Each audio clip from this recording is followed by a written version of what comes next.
उजड़ी हुई रियासत का आखिरी वारिस था।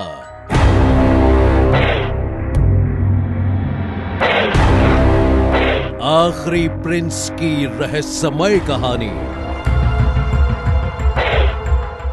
अवध वंशज राजकुमार रियाज एकाकी जिंदगी के साथ एक काल्पनिक जिंदगी जी रहे थे। इसका अंदाजा इस डाइनिंग टेबल से लगाया जा सकता है। मालचा महल की मिस्ट्री।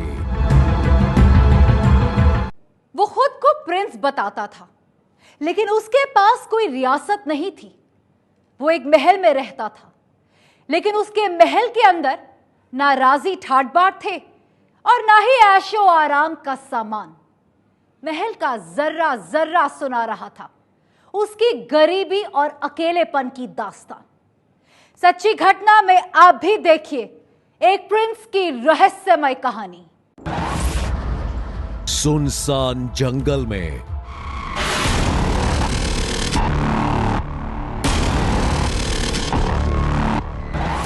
एक वीरान महल।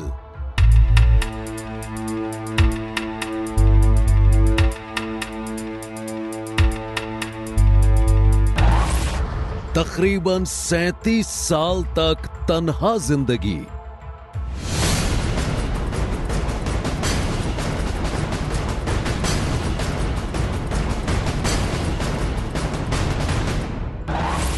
और फिर गुमनाम मौत।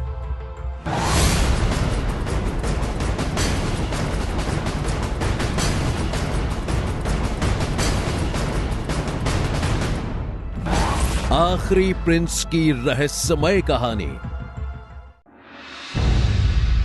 ये दास्तां है प्रिंस रियाज अली शाह की। रियाज अली खुद को अवध के आखिरी नवाब का वारिस बताता था।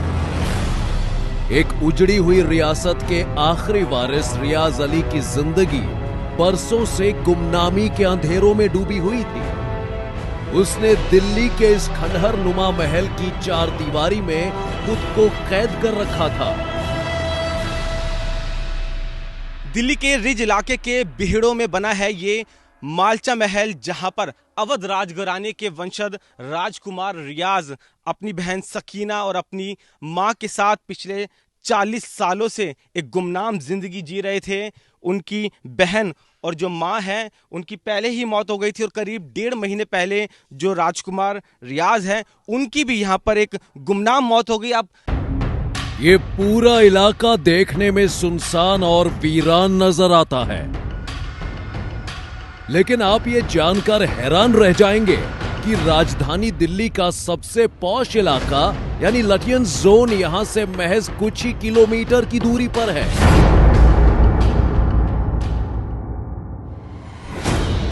एबीपी न्यूज की टीम इन जंगलों के बीच से होते हुए इस खंडहर नुमा महल तक पहुंची। यहां तक पहुंचने में हमारी मदद की विजय कुमार नाम के इस शख्स ने। विजय कुमार इस महल के नजदीक ही बने एक रिसर्च सेंटर में काम करते हैं। इस जर्जर और वीरान महल में प्रिंस रियाज अली शाह ने अपनी पूरी दुनिया बसा रखी थी, लेकिन दुनिया के लिए इस इलाके का रास्ता पूरी तरह बंद था।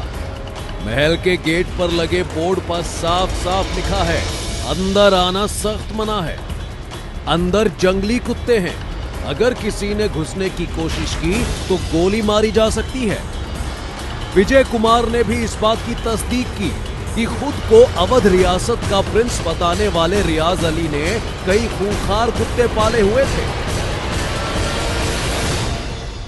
काफी खूंखार कुत्ते थे जो उन्होंने पाले हुए थे, और यहाँ पर जो भी कभी आने की कोशिश करता था या उनसे बात करने की कोशिश करता था तो वो उनको भगा दिया करते थे।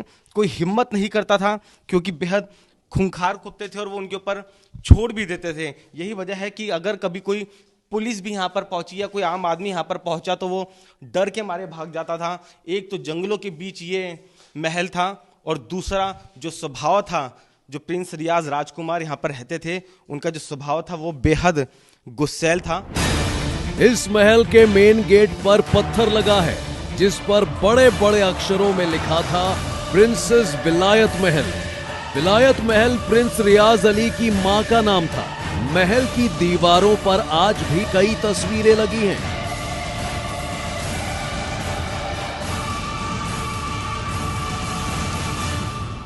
ये आपने एंट्री करते ही ये किताब भी देख सकते हैं।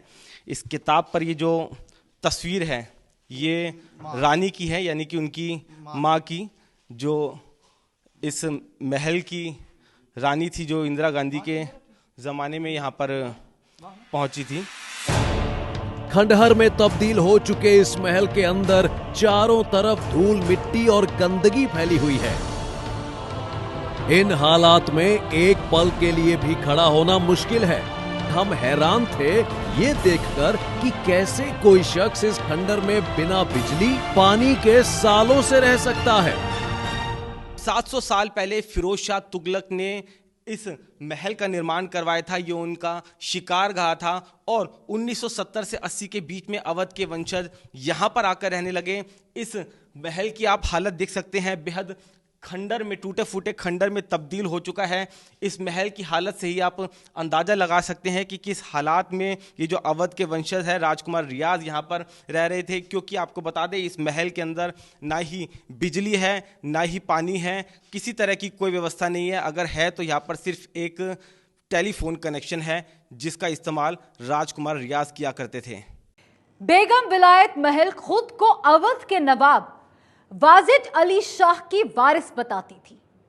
70 के दशक में जब सरकार ने नवाबों और उनके रिश्तेदारों के प्रिवी पर्स खत्म किए तो विलायत बेगम ने हंगामा खड़ा कर दिया। वो अपने दोनों बच्चों और पालतू कुत्तों को लेकर दिल्ली रेलवे स्टेशन के वेटिंग रूम में पहुंच गई। वहां पूरे 9 साल तक बेगम का धरना चला।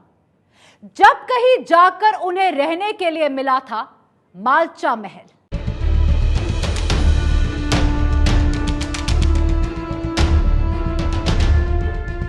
मालचा महल तकरीबन 40 साल पहले अवध की बेगम विलायत महल को दिया गया था। बेगम विलायत महल अपने बेटे प्रिंस रियाज अली शाह और बेटी प्रिंसेस सकीना महल के साथ रहती थी।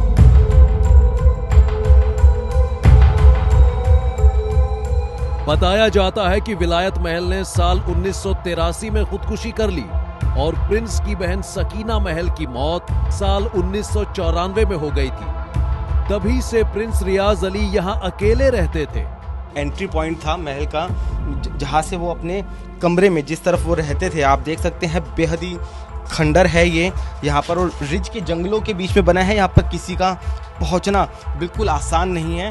हालांकि जो लोकल पुलिस है उनको जानकारी थी कि इस महल में कोई एक शख्स है जो कि रहता था। आप देख सकते हैं ये जो कमरा है, ये जो जगह है, ये कमरा, ये उनका सोने का बेड था। अच्छा, ये यहीं सोते थे कभी भी, और यहीं से सब चीज़ नीचे का जो दृश्य था वो देखते थे कि कौन आ रहा है, कौन जा रहा है। एक वीरान खंडहर में तब्दील हो चुके मालचा महल के दरो दीवार एक शानदार अतीत के गवाह रहे हैं।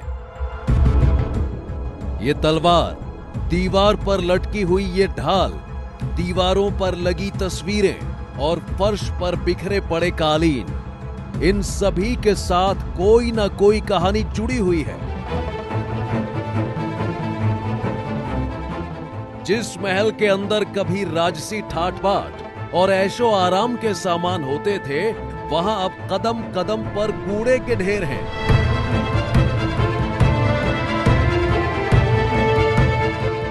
ये खाने बनाने की जगह है। आप देख सकते हैं कि बेहद खराब स्थिति के अंदर है। उनकी मानसिक स्थिति का अंदाजा भी इस महल से आप लगा सकते हैं, इस खंडर से लगा सकते हैं कि किस तरीके से वो यहाँ पर रहते होंगे। ये उनकी ये खाने बनाने की का पतीला है, इसके अंदर कीड़े हैं जो शायद हम आपको दिखा भी ना पाए। तो बेहद ही खराब स्थिति थी। यहाँ के हालात देखकर अंदाजा लगाया जा सकता है कि प्रिंस रियाज अली की मानसिक हालत शायद ठीक नहीं थी। पड़ताल में पता चला कि वो एक काल्पनिक जीवन भी जी रहे थे, क्योंकि वो हर रोज डाइनिंग टेबल पर अपनी माँ और बहन के लिए खाने की प्लेट भी लगाते थे।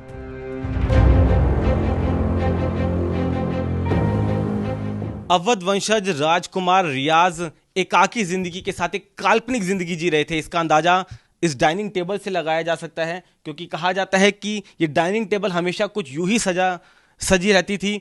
और जो राजकुमार रियाज हैं वो इस डाइनिंग टेबल पर एक प्लेट अपनी माँ के लिए लगाया करते थे, दूसरी प्लेट अपनी बहन के लिए लगाया करते थे और खुद यहाँ पर बैठकर खाना खाया करते थे, ये कल्पना करते हुए कि उनकी माँ और बहन अभी भी उनके साथ यहाँ पर रहती है, जबकि उनकी मौत हुए कई साल हो चुके थे।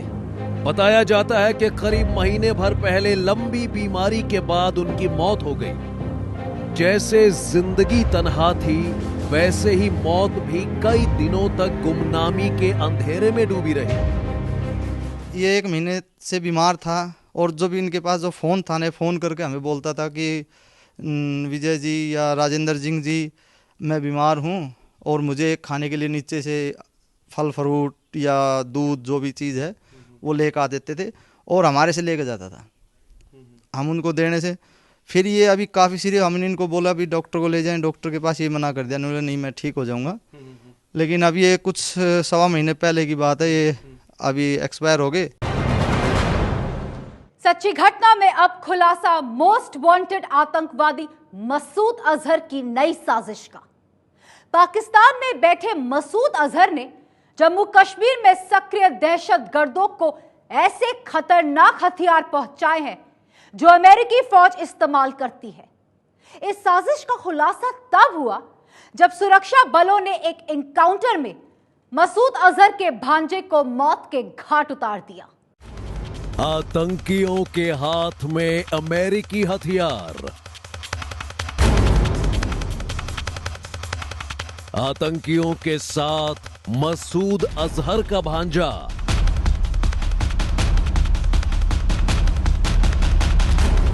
आतंकियों के एनकाउंटर में बड़ा खुलासा। ये तस्वीर कश्मीर के पुलवामा जिले के अगलर कांडी इलाके की है, जहां सोमवार देर रात सेना और आतंकियों के बीच एक जबरदस्त मुठभेड़ हुई थी और इस मुठभेड़ में मारा गया आतंकी संगठन जैश ए मोहम्मद का सरगना मसूद अजहर का भांजा तलहा रशीद। हाथ में ऑटोमेटिक गन लिए ये वही तलहा रशीद है जो सोमवार रात अपने 2 साथियों के साथ पुलवामा के इस मकान में छिपा हुआ था। सेना को जब इसकी भनक लगी तो उन्होंने मकान को घेर लिया और उसके बाद सेना और आतंकियों के बीच गोलीबारी शुरू हुई। घंटों चली मुठभेड़ के दौरान ही मकान में आग लग गई और आखिर में सेना की गोली से 3 आतंकी मौके पर ही मारे गए। पता चला कि जैश ए मोहम्मद से जुड़े तीनों आतंकी कश्मीर में काफी दिनों से सक्रिय थे, जिसमें तलहा रशीद नाम का ये आतंकी जैश ए मोहम्मद का आका कुख्यात आतंकी मसूद अजहर का भांजा था। पुलवामा की मुठभेड़ में एक और सनसनीखेज खुलासा हुआ है। कश्मीर के आईजी मुनीर खान जिस बंदूक को दिखा रहे हैं, ये आतंकियों के पास से मिली है। ये अमेरिका में बनी M4 कार्बाइन है, जिसका इस्तेमाल पाकिस्तान की स्पेशल फोर्सेस करती हैं। ये है ABP न्यूज़, आपको रखे आगे।